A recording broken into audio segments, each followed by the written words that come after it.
Well, it's another Manic and Panic Monday. And I'm thinking college football could use a theme song this year. And the only one I can think of is Queen. Another one bites the dust. As we've seen another head coach of a major college football team go down. We'll talk about that. Plus, I'm going to give you who I think right now should be in the college football playoffs. Might surprise you. I might have a team in there that you thinking, them? We'll talk about that in a minute. Plus, Manic and Panic Monday means the NFL gets a little bit more wacky as the season goes on. But there's one team that really needs to make a move. I'm pretty sure y'all all know who that is. But we're going to get about it. We're going to get into it right here in the Sports Ozone.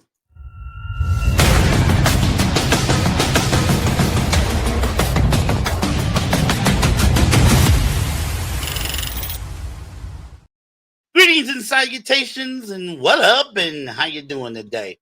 Big O with the big mouth coming at you again with the latest edition of a Total Sports Ozone on a Manic Monday, October 27th, 2025.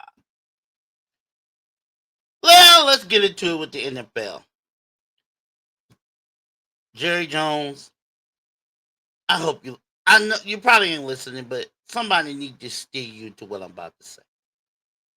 Your defense stinks! It stinks! 44-24. Lost to Denver. Now, don't get me wrong.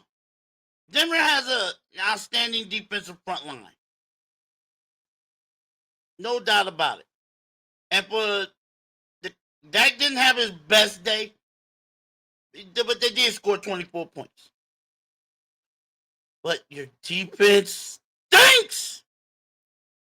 I mean, Denver did whatever they wanted to do on offense.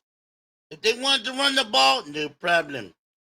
If they wanted to throw it over the middle, no problem. Nobody was there. If they wanted to throw it down the sideline, no problem. Nobody was there. Something got to give, Jerry Jones. Something got to give. Your defense is either last or next to last in every major defensive category. You're next to last in points scored, points allowed. You're next to last in total defense. It means yards allowed. And you're first or dead last in yards per play. Something has got to give on that defense. You have got to do something, Jerry Jones. Yes, I'm talking to you. You are the general manager. If you don't see this by now, that your defense is just a total dumpster fire, and you do not make a move, I believe the NFL trade deadline is next Tuesday. You have got to make a move, Jerry, if you want to save the season. The season, I believe, can be saved. You're only 3-4-1 through 8 games. The season can be saved. But you got to do something about that defense. You have got to make a move. And you can't sit there and say the Cowboys can't make that move. They're $31 million under the cap. Because they did not sign Michael Parsons, they have $31 million to play with. So they can pick up somebody. And they got 2 first-round picks to dangle in this trade. But Jerry Jones, I mean, you're gonna waste a season where you got Dak playing at an MVP or almost MVP level. Got 2 great wide receivers in Pickens and CeeDee Lamb. Your offense is humming, but the defense, it's like Swiss cheese, rotten Swiss cheese, and it has to be you got too many holes to plug. But you can plug one hole, and that's on that line. You get no pass rush. You got none. I mean, quarterbacks can sit back in the pocket, call their mama or their wife and say, "What up?" Talk about dinner, what they're going to make for dinner. I mean, they can order DoorDash. They can do their taxes, talk to their accountants, their agents, and then throw the ball 30, 40 yards downfield for a completed catch. That's unacceptable. And they can do that damn near every time they drop back to pass. I mean, damn. Jerry Jones, and you can spit all this game at the reporters, at the media and everything, but you ain't blind. I know you're getting old. You're 83 years old. I know you're getting old. But I know you can. I ain't seen you wearing glasses, so I know you can see. Your defense needs a hell of a lot of improvement. And the thing is, if you make the right move, Jerry Jones, your defense doesn't even have to be decent. It doesn't have to be elite.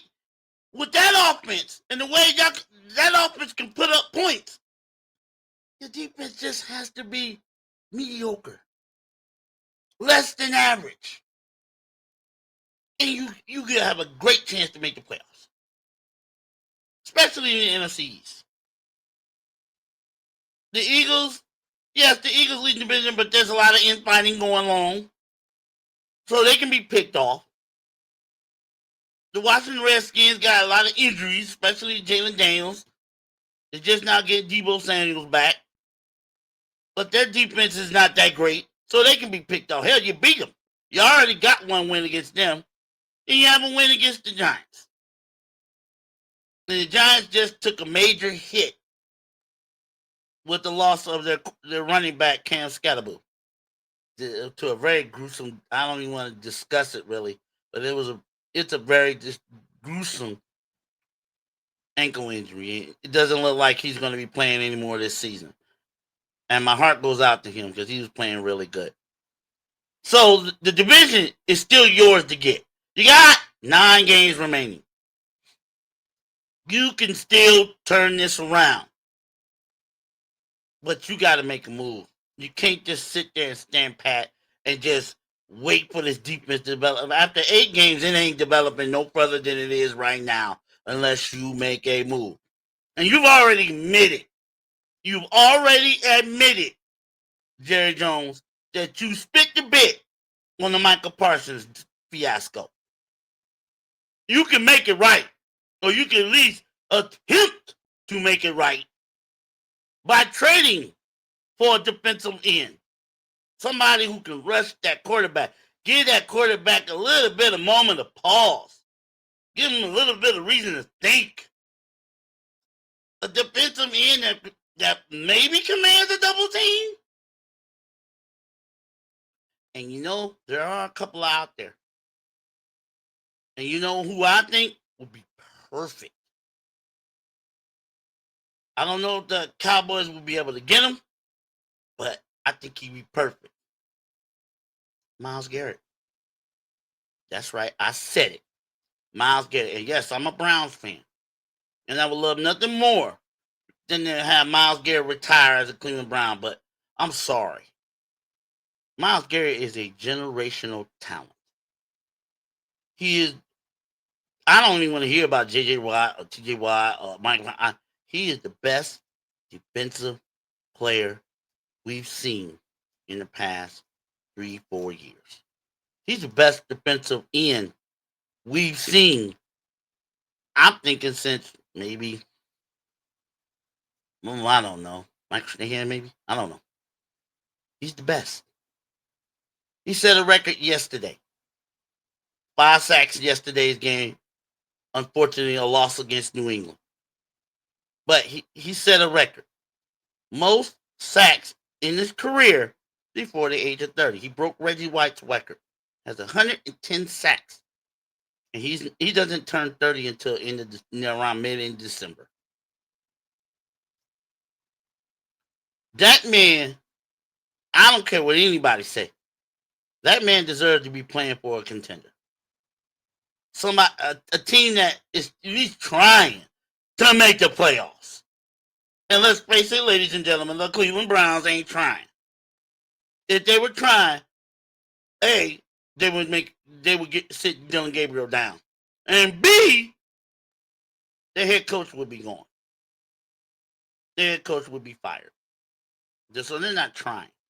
They're just going through the motions. And that's not fair to Myles Garrett. I don't think everything he's given to that franchise, if he stays in Cleveland, he's going to go down like Joe Thomas. He's going to be a Hall of Fame player who never even sniffed the Super Bowl. Joe Thomas, I think he made the playoffs once, I think. In all his years with the Browns. And he's a Hall of Fame left tackle. Hall of Famer. Myles Garrett is heading in that direction. He's a surefire Hall of Famer. Ain't no doubt about that.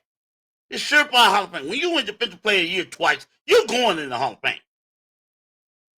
But he could go down in the Hall of Fame with only one playoff appearance. 2 games, 1 playoff appearance. 3, actually. 2 playoff appearances, 3 games. And that's it. That's it. Not even coming close to sniffing the Super Bowl. So, Jerry Jones, why not work up a trade and bring him home? Yes, bring him home.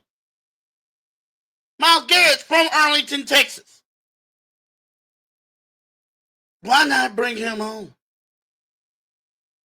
Why not? I think it will revitalize him because right now he's pissed. Myles Garrett is pissed.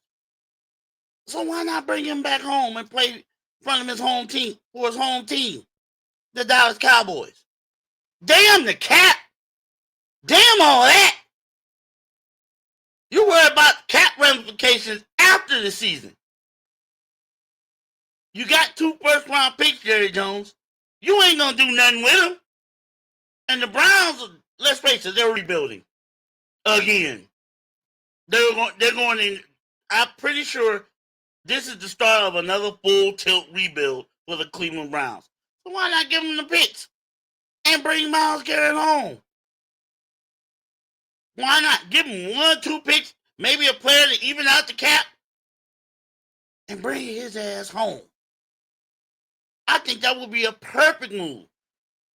But outside of that, if you couldn't do that, why not Max Crosby for the Las Vegas Raiders?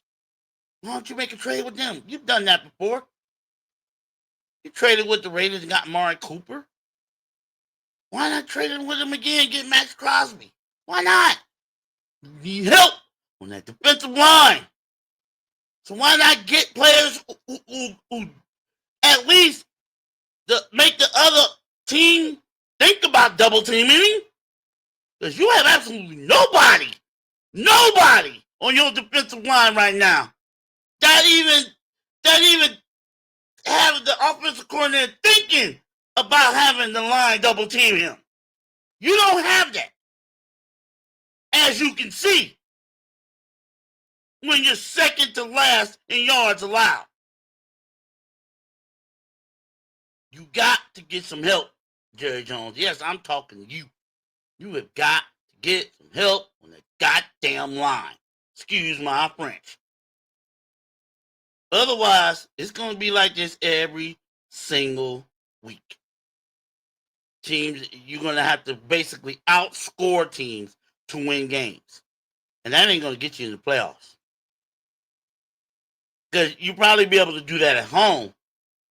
But you're not able, and you haven't been able to do that on the road. And defense travels. And this defense is traveling on the road. It stinks. And I'm telling you, I can't even emphasize it enough. You're going to ruin this season, Jerry Jones. Yes, and I'm only speaking to Jerry Jones. I ain't talking about the coach Schottenheimer. I ain't talking about Dak Prescott. I'm not talking about the defensive coordinator, Matt Eberflus, whatever his last name is. I ain't talking about none of that. I'm talking about you, Jerry Jones. You are the one that traded your best defensive player to the Green Bay Packers, and they reaping the rewards. You have to make up for that.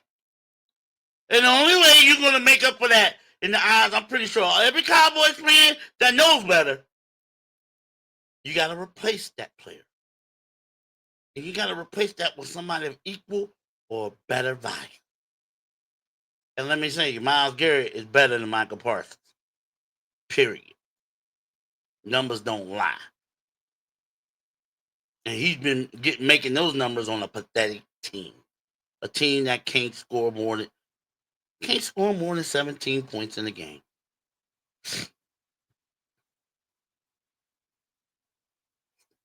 So go get him. Go get Myles Garrett, Jerry Jones. Do whatever you have to do. Ball, steal, kill, finagle. You've done that before. You have a chance to turn this season around. It is not too late. But you got to get some help on that D-line. And I say, why not go for Myles Garrett? You can tell he don't want to play in Cleveland no more. But he signed that contract. The hell with the contract. The hell with that. Go get him. If it puts you over the cap, so be it. You can fix that in the offseason. But go get the man. If he wants to be traded, and I'm pretty sure he's in them fields that he wants to be out of Cleveland, go get him. Bring him home. That's my 2 cents on this. What do you guys think? Leave me a comment. Like and subscribe. Leave me a comment and let me know what you think about that. You're listening and watching the Sports Ozone with the big O, with the big mouth. Let's move on in the NFL. I'm beginning to be sold on the Indianapolis Colts. Beginning to be sold on them. Because they just keep winning. I don't care who you put in front of them. Just keep winning. They just keep winning. They're 7-1. They're 7-1 with wins over the Chargers, they lost to the Rams. They got a win over Denver. They just keep winning. And in that division, they probably have already won the division. And the rest of the division is, let's face it, the rest of the division is pretty lousy. It's not the greatest.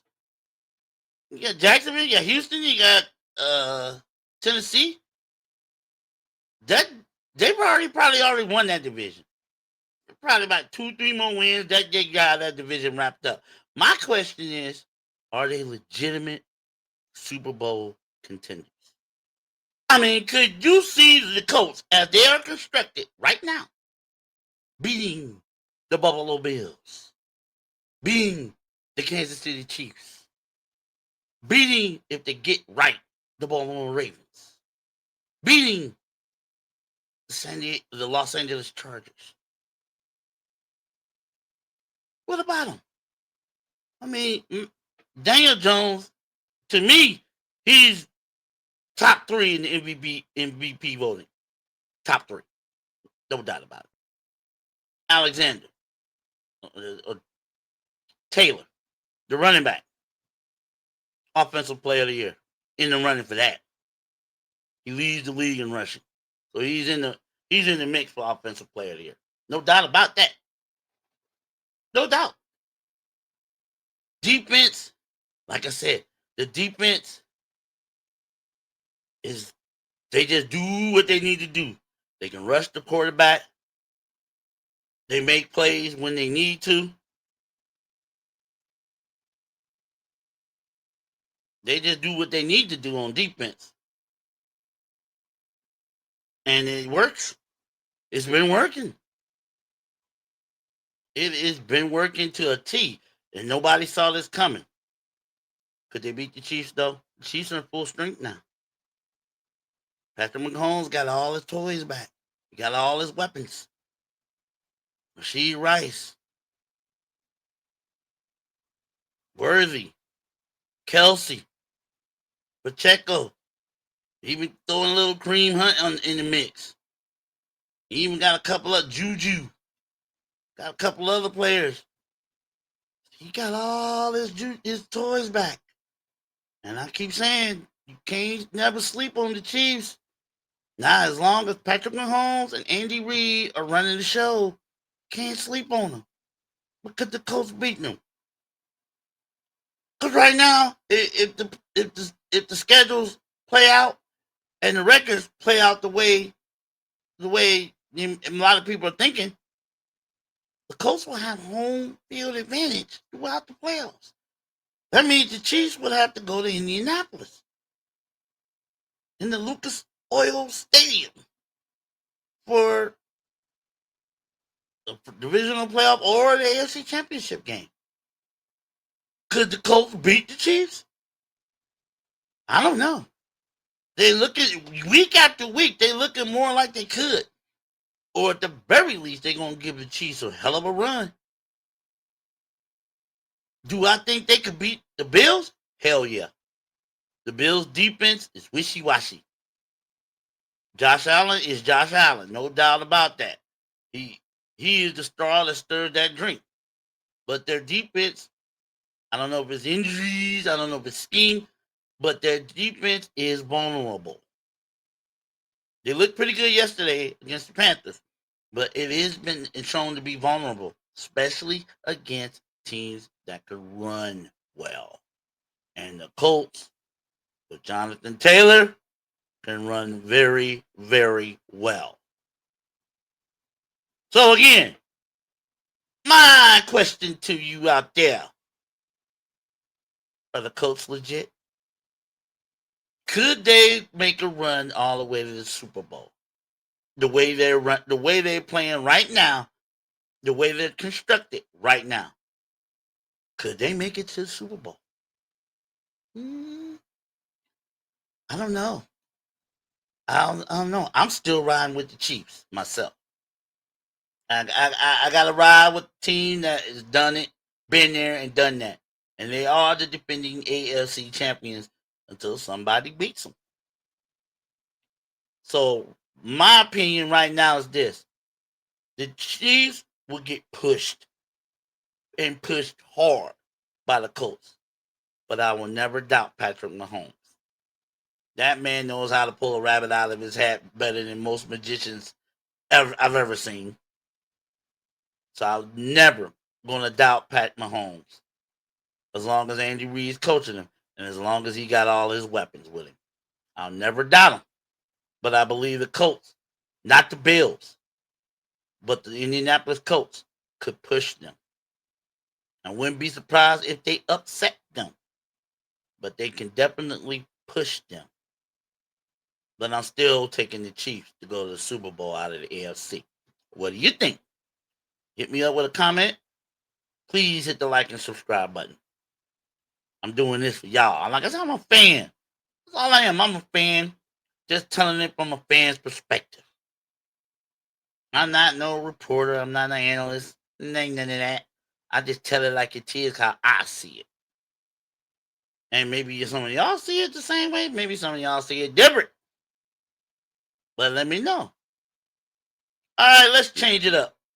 Leave the NFL for a second, going to college football. Like I said at the beginning of the show,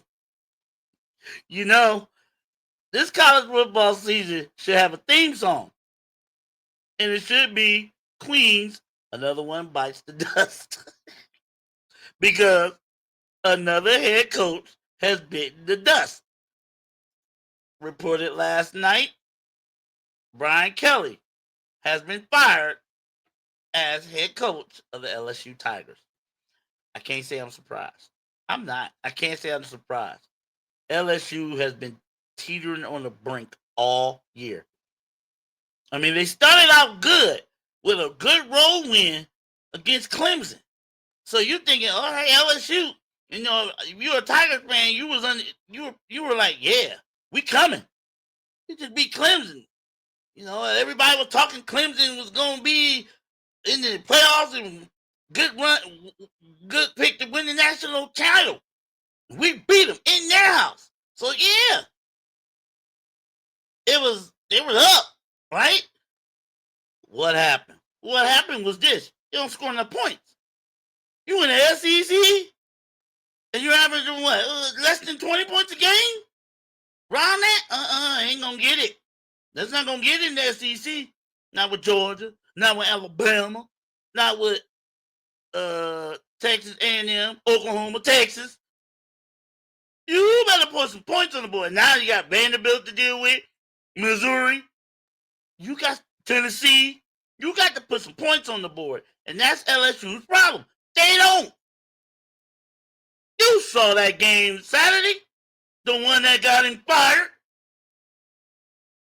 They ain't put up no points. And the defense did everything they could. For at least a half, the defense kept LSU in the game. For at least a half. And then third quarter, that was it. A&M just hit the gas and ran away from them. And I know I saw this on First Take, and and Stephen A. Smith mentioned this, and I saw this. I saw this because I watched that game too.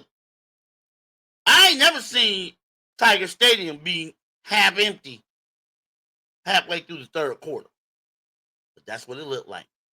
Half them fans, and I know they were all the LSU fans, were gone. And for the rest of the game, all you could hear was the Aggies. They're doing their truck man chant, doing the wave, and what do they do? They basically turned it into Kyle Field East.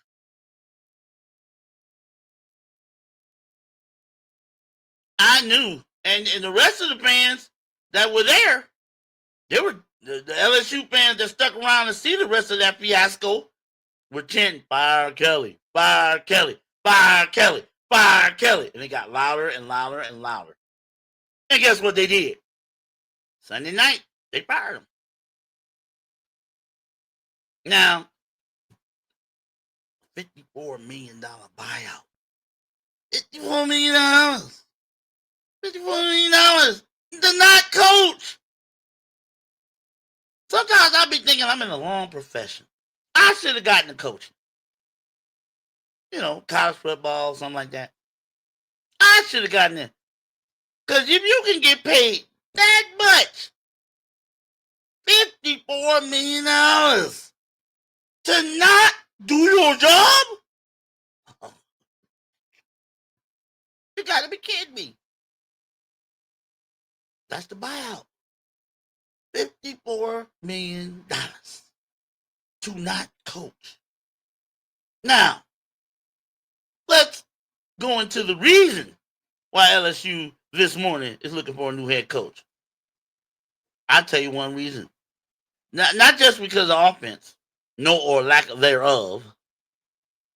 This record right here. This record right here I'm going to show you. Reading this. LSU, since Kelly was hired in 2022, Kelly went 34-14 in the overall. As head, he went 34-14 as head coach of LSU. Not bad. 71% winning percentage. That ain't bad. That ain't bad. If you was in the Mountain West. That ain't bad. If you were in the ACC lower tier. That ain't bad. If you were in the Big 12 lower tier.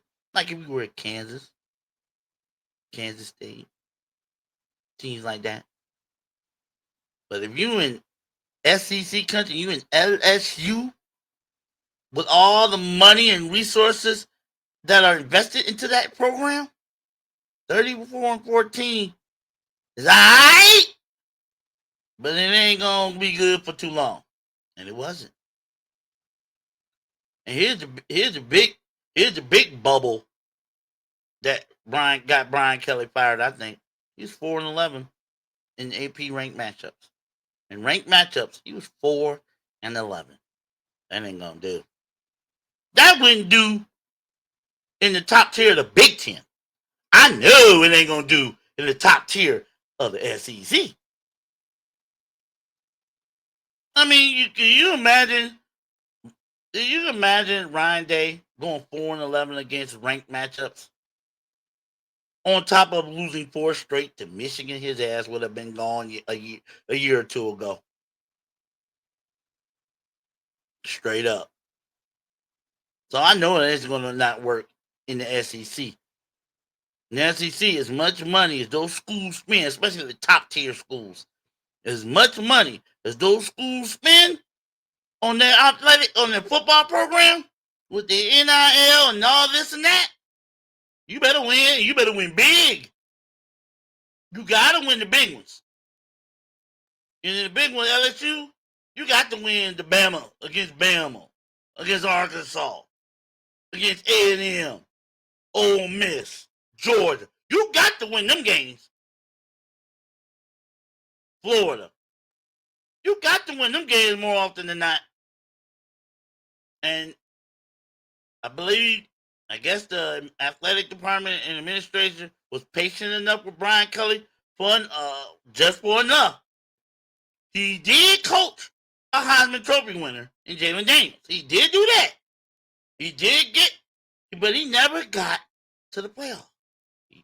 4 years, never made it to the college football playoff. 4 years.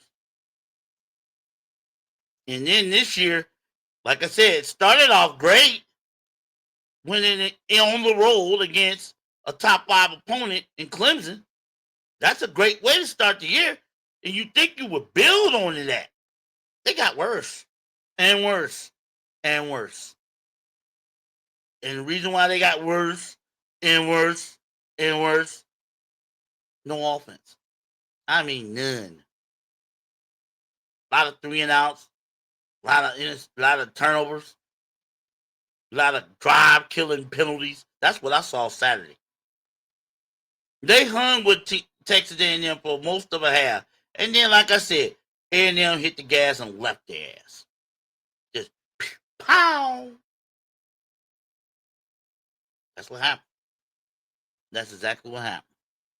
And that's why he's looking for. Well, I don't know if he's looking for a new job this morning.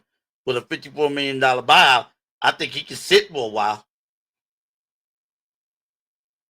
And that's the thing. That's what I said last week.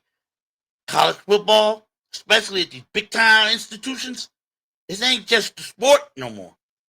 It ain't just the sport. It's a business. Business. About this right here. About this. That's what it's about. You gotta spend money, make money. And when you trying to make money, the only way you really gonna make money in college football, you gotta win. And you gotta win big. You got to. I mean, look at all the head coaches that have been fired. And we just passed halfway of the season. James Franklin, gone. Penn State, gone. Greg Gundy, Oklahoma State, gone. Billy Napier, Florida, he was fired last week. And now we got Brian Kelly. That is 4 head coaches at 4 pretty big schools. At least 3 big schools and 1 not so big, but they're in the Power 4 conference. Oklahoma State. All the coaches, they gone. Living off their buyout money, just chilling. That's what it's all about, man. Big money. College football ain't just a sport, it's a business. And in this business, you don't do your job, they're going to move on despite what they got to pay you for you to get moving on. Because these big schools feel the loss of having to pay you in the buyout is worth the risk of the money they could recoup when you win. I mean, when you winning and you going to the playoffs and you winning conference championships and you winning national titles, your school is making money. Not only your school, but your conference. They're making money from advertising, from other businesses, both local and national. You're making buku dollars. when you win. When you're not winning, those sponsors don't want nothing to do with you. They don't want to have nothing to do with a loser. Sponsors, the alumni, the boost. Ain't too much of boosters no more because they feeding the NIL. But they ain't going to put money into them coppers, them NIL coppers, if the coach is losing all the time. They going to say, you want me to put money in this? Let's find a new coach. Because what he doing ain't going to get it. I think that's what happened with Brian Kelly. What he did, what he was doing, just wasn't cutting the mustard. And I heard this on First Take from my man Cam Newton this morning. Whoever is trying to apply to be the new head coach at LSU, you better remember where you at. You better remember where they at. They in the SEC. And they ain't that little fringe school like Kentucky or what Vanderbilt used to be. No. This is supposed to be a top tier institution, top tier school in college football, especially in the SEC. And they're going to have standards. They're going to have demands. And if you don't think you can meet them, if you don't think you can turn that team into a perennial, not just conference contender, but national title contender, if you don't think you can do that, you don't even need to apply. You need to just go put your resume back in your pocket. Go find a little lower tier school that doesn't have that many expectations. There are jobs out there too. UCLA, Oklahoma State. Those are schools that, of course, yeah, they're in Power 4 conferences, but they don't have too many big expectations on a yearly basis in college football. LSU, Penn State, Florida, If you applying in one of them three schools, they're going to pay you. Oh, yeah. You better produce. You had better produce. Because you can obviously see they don't mind paying a coach not to coach. Obviously, $54 million buyout for Brian Kelly. $50 million buyout for James Franklin. I don't even know what the buyout is for Billy Napier. I know it's got to be pretty steep. But these schools don't mind paying the freight to kick a coach out that ain't handling his business. So any of them coaches out there looking to apply for those three schools, better know what you're getting yourself into. You better, those schools got standards and expectations. And if you think they're too high for you, don't apply. Don't walk in there throwing egg on your face. But that's exactly what's going to happen.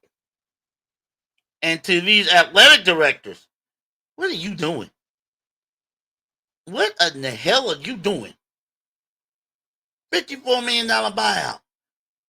The athletic director of LSU, Scott Woodard, heard this morning. $54 million buyout for Brian Kelly.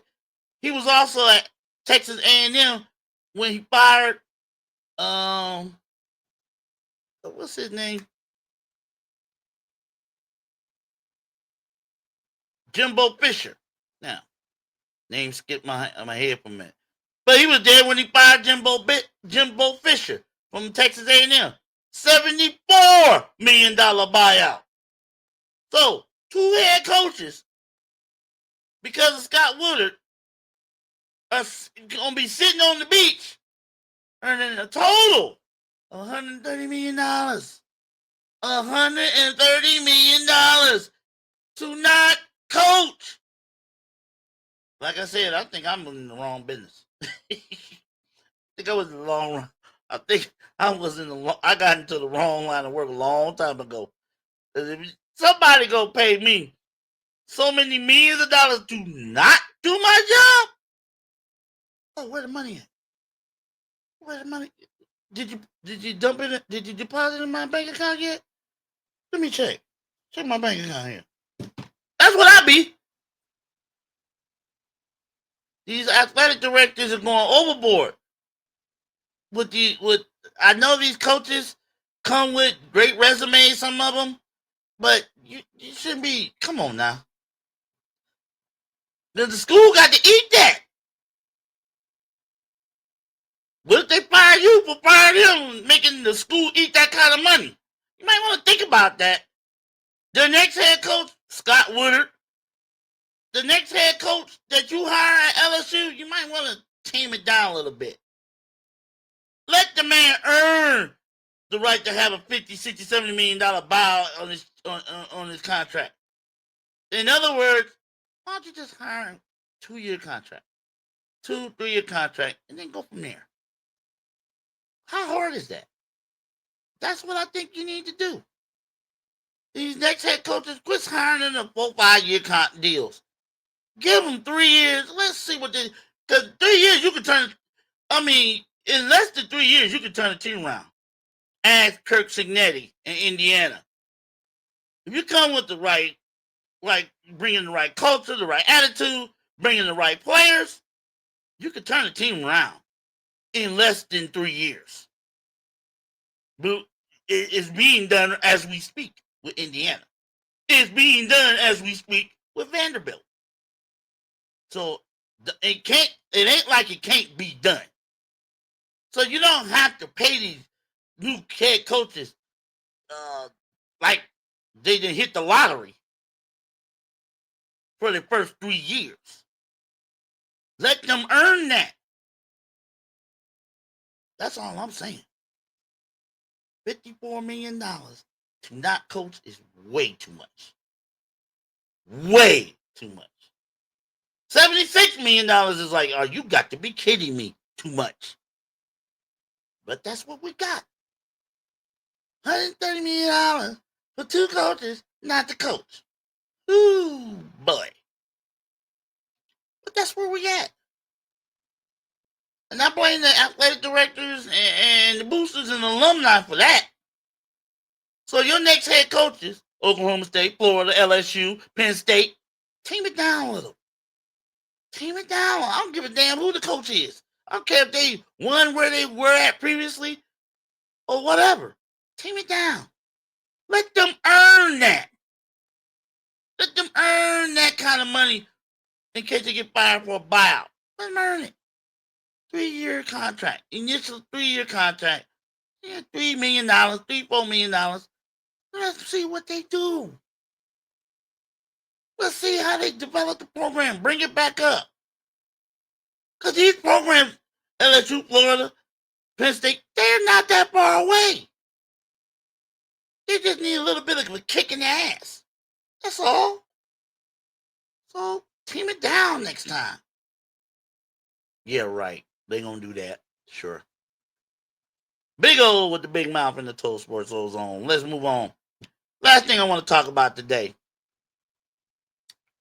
We are going into week 10, college football. So, I believe in the next week or two, the initial college football playoff rankings will be coming out. I think it's in 2 weeks. I think in week 11. So there have been a lot of prognostications and predictions and on this, that, and the third on who's going to be in the 12-team college football playoff. How many conferences are going to get? What conference are going to get how many teams in? So I did a little thinking of my own, and based on the current records, of all the teams that have played in the Power 4 and the Group of 5, 12 teams have to get in the playoff. 1, 2, 3, 4. The Power 4, whoever wins the conference automatically gets in. SEC, Big 10, ACC, and the Big 12. Whoever wins those conferences get automatic qualifiers. All right? So, that leaves 8 at large, if I'm not mistaken. So, here's what I think is right now in the college football playoff, based on records of week 9. In the SEC, 3 teams: Georgia, Bama, and A&M. They're solid. They're solid. A&M's undefeated. Georgia's only lost one game. Alabama's only lost one game. And no, Georgia lost to Alabama. That's a quality loss. Even though they lost and it's a game they should have won, it's a loss. But it's a quality loss. Florida State beat Alabama, but that was so long ago. A lot of y'all, especially you Bama fans, forgot about it. But those three are in. Now, you got a bunch of teams in the SEC who are like on the fringe, on what they would call in college basketball on the bubble. You got, LSU's out. 3 losses ain't getting you in. So LSU's out. But you got Missouri. You got Vanderbilt. And you got, still hanging around, Texas. You still got Texas. That's right. You also got Oklahoma, but they're teetering. And you got Ole Miss. Only one of those 6 teams are going to get in. Who's it going to be? You got Ole Miss, Oklahoma, Texas, Vanderbilt, Missouri. 5 teams. Only one of those teams, I believe, is going to get in. One. Texas has 2 losses. So does Oklahoma. So does Missouri.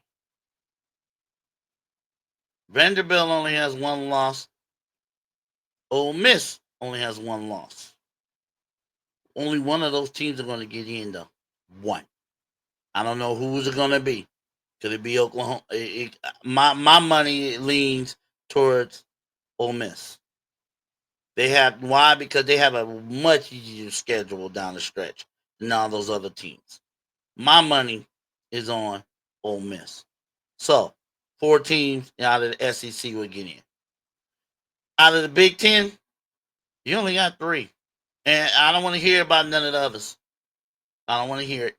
Because you couldn't put their resume against their counterparts in any other conference except maybe the Big 12. So the 3 is easy.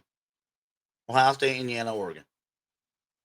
They could afford, all 3 of those teams could afford to lose a game. And then still get in. All 3 of those teams could afford to lose one game or one more game. And then get in. No doubt. No doubt about it. Indiana, Ohio State, they're on a course to meet for the Big Ten championship.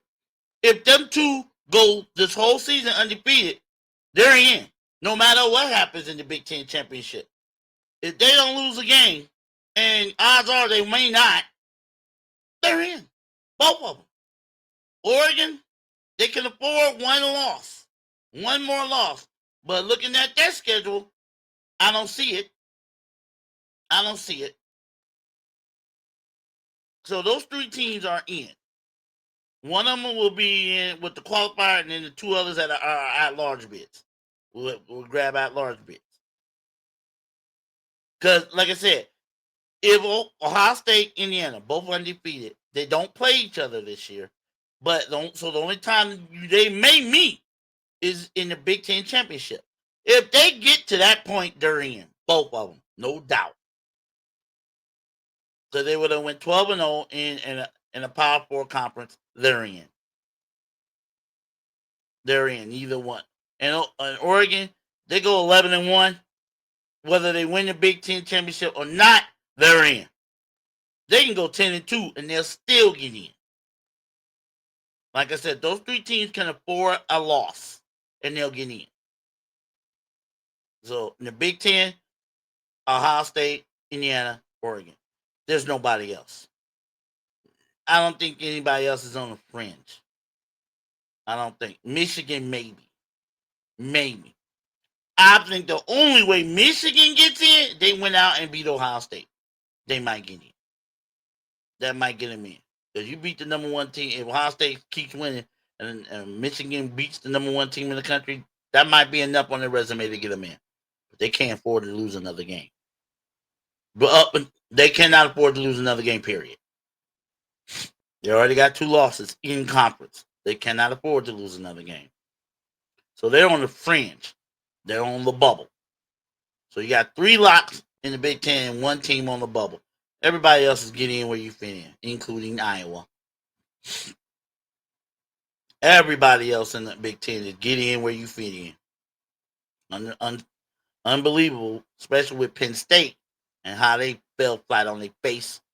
But it is what it is. So we got